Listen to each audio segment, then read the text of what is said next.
Good morning, everybody. Thank you for being here. If you will, like, share, comment on the post. And then if you'd like to join me for our study today, we'll be in First John chapter 5, verse number 21. Short verse, just a couple of words. An interesting verse, actually.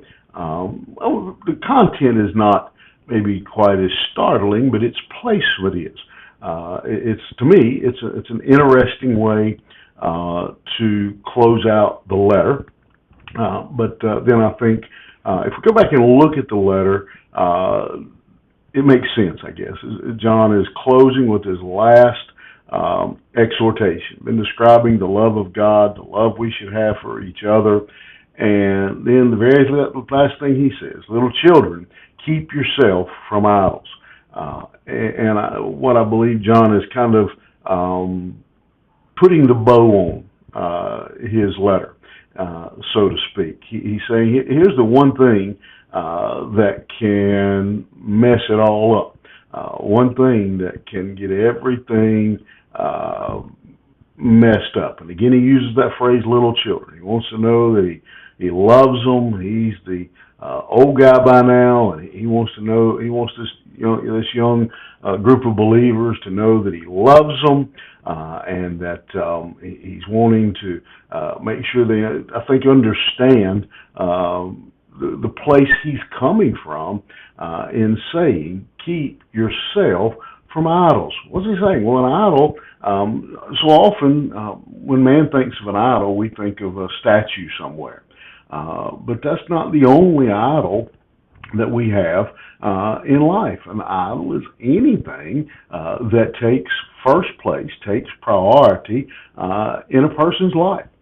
It could be, it could be that boat. It could be your children's sports activities. It could be your children's gymnastics. It could be your job. Anything that takes first place in our life, anything that takes priority in our life, it has become an idol to us. You don't have to be out in the jungle dancing around a 10-foot statue. You could be in a three-piece suit worshiping your job. Anything that takes that place, that first place, that place that God belongs in, has become an idol to us, a thing that consumes more energy, more effort than we put into our relationship with God. Again, we could, the list of things that could be named here is a mile long. Again, it could be houses or money or job or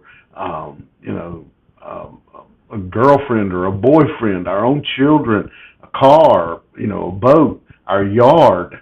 People get caught up in wanting their yard to be so luscious and green that it takes priority.